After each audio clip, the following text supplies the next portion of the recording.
Kim Cassius, IFL TV. Can I just say something? Proudly sponsored by Everlast. Yes, what? You look like you're doing well. Big old Rolex on, £600 trainers, £800 tracksuit bottoms, leather jacket, that must be £1,300. You're doing well, man. Just saying. And you look like you need a good meal. Times are hard. Times are hard. How are you? I'm alright, thank you. I'm good. I'm good. Yeah, let's crack straight onto it. We kind of knew this fight was coming for quite a while. But what a fight. It's been spoken about for a while. And Liam's been in the gym, taking over with him. I actually thought it would happen after Christmas. Obviously, the favourite is EUBANK, because EUBANK's proved his level. Liam trains at our gym. I know what he's like. I know what he's capable of doing. This can be a fight of two halves, because Liam's the kind of guy that if you stand there and you're in front of him, he wants a goddamn tear up. He wants a fight. Chris used to be like that. He joined forces with Roy. Roy's taught him to calm down, box, be smart, box and bash. Now, will he go get involved and? How you doing? Will he go get involved and and Chris will be in the fight and think stuff I'm going to stand there and toe to toe and have it out with you, or is he going to be disciplined enough to listen to Roy, to box and mash? We saw when he boxed Mark Morrison, he was disciplined. At times you thought you could take him out, but he was trying to learn and use the things he'd learnt from Roy and put it into action. Of course, you were looking for big fights, for a big fight for EUBANK this time of the year. But this is domestically a big fight. You can't get your Golovkins or XYZs. So to me, I think it's a good fight. I think it's a really good fight. I think, Colin, when you look at when EUBANK fought Billy Joe Saunders, which was 7 or 8 years ago, it was, completely different fighting now.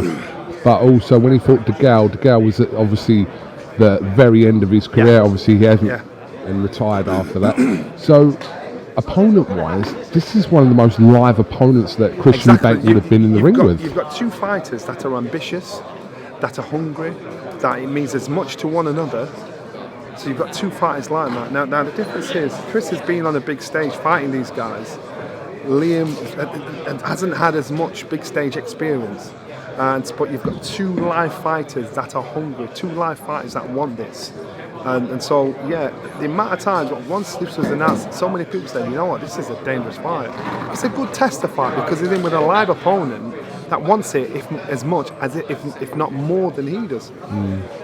December the 11th in Cardiff. Well, a lot closer to Liam Williams than this is to Chris EUBANK, but I suppose that's also the testament of Chris EUBANK. He obviously has that mentality, it doesn't matter where that fight is, he believes he's going to win.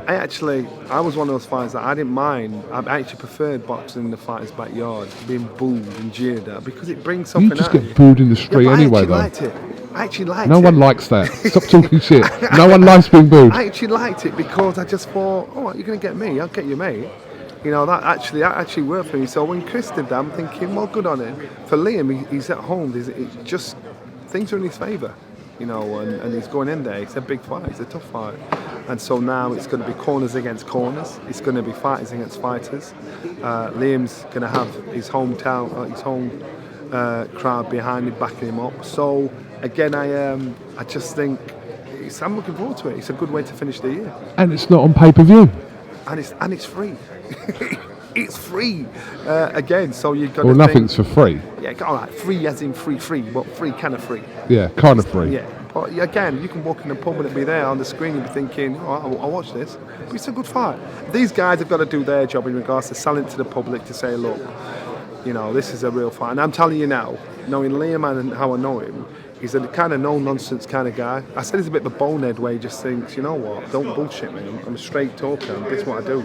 Now, if Chris, we filmed the gloves off once with Chris, and I can't remember who was fighting, and the opponent went to shake his hand, and Chris said, what are you doing? He does that shit on Liam. Liam don't like that foolishness. And so we're actually going to do one today. So this is going to be fun. Are you doing it? Yeah. Like the old school? The old school, baby. I will say one thing about you. I know a lot of people have tried to replicate the whole kind of behind the gloves. Is it behind the gloves? What's it called? The gloves are off. Yeah. Sorry, mate. You ain't done it for so long. That's why. But there weren't no one better than doing that than you. You know what I think it is? I think you've got to get someone that understands fighters. That's an ex-fighter where fighters sort of respect them. And I'm not saying they respect me. What I'm saying is, I get it. You can smell if somebody's bullshitting. You can smell if somebody's bottling it. So you can just throw a little hand grenade in there just to see how they react. You know, and doing it that way, it just to me, that's when you can play with human emotion and just see how they are. And it kind of gives you a feeling how it is. I've been in some good gloves are off, and I'm thinking, and it's never told me one fighter's going to get his arse bust over the other.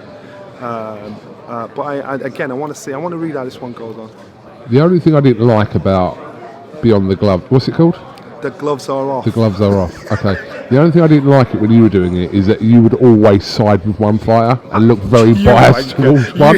You've done it loads of times, Johnny. You would look like you were pretty much being paid by one of the fighters to sit there and back him. Name me one. There was loads. Name me one. No, don't start. Listen, you did do that. You know what I've had to do a couple of times? After we've done it, I'd have to text the opponent and say, look, I'm sorry I had to ask that, but it's just how it is. I'm not saying the opponents... You've pissed off many people when them gloves are off. I know I have. But they were really... It's going to be hard here. Yeah. Because I know Liam. And I know that Chris has got a lot of ammo to smash him with in this gloves are off. But I know what he's like. So I'm not his friend. I'm impartial. And so, because I've got some questions that's probably going to make him think, what are you doing? But I don't mind that. I don't mind it because they understand. They do understand and they get it. So I'm looking forward to it. Just finally, it's not obviously ideal that there's two shows going on in the UK. Obviously, DAZN have got Conor Ben and Katie Taylor fighting on the same night, but just lead up to Christmas, we're always going to encounter this at some point. So you know what, cool? The fans are winning. If you're a boxing fan, you are going to get boxing wherever you turn it on. That's number one. Number two, the TV companies, the promoters are the ones that have to get something on to get your attention and my attention. As an ex-fighter, I love the fact that fighters are getting a chance to get paid, more chances to get paid. As a fan of boxing, I love the chance that I can turn on any channel, boom, boxing's there. To me, that's important. I went to see Kid Galahad box at the weekend. Were you there? Yeah, I was there. Where? So I roll, man. I'm like a shadow. Who's in a box? And I saw Eddie and thanked him for the tickets. You know, and this guy, I looked at the show and I thought, I like this. I like it again. And then we're putting ours on in December. We've got one this weekend on. To me, it's like I just love the vibe. I love the atmosphere. But it's just, this is business, you know. So it doesn't. If two shows on, I don't really think the situation helps fans. I think when we saw BT Sport and Sky Sports doing it a couple of times over the years, notably when Chisora fought Dillian White and Frampton fought Warrington on the same night, it doesn't really help fans because you're kind of too much choice than no choice. No, I'd rather one on one week and one on the other. You know what? Okay, but sorry. Fine. But all right. No. But I understand what you're saying. So that means TV companies, everybody's got to say, right, you have this week, I have that week, you have this week, and this is what. In a perfect world, that happens. Yeah, this is what they're trying. But sometimes there's a reason why you can't work around each other, and December the 11th is one of them. That's it. And that's just business. Well, it could have happened on December the 18th had obviously Taylor not got injured. Obviously Taylor and Cattrall would have wound up on Sky, and that would have been the same situation. Again, this is you and I getting involved in big man business. Ooh, big man. We're getting involved in big man business. No, but this is fan talk. This is what fans wouldn't like. Like, it's not ideal for fans. I love the fact that now it gives you something to complain about. Oh my God, this is too much. It's too much. Instead of saying there's no boxing on. I got a blonde and a brunette. Which one?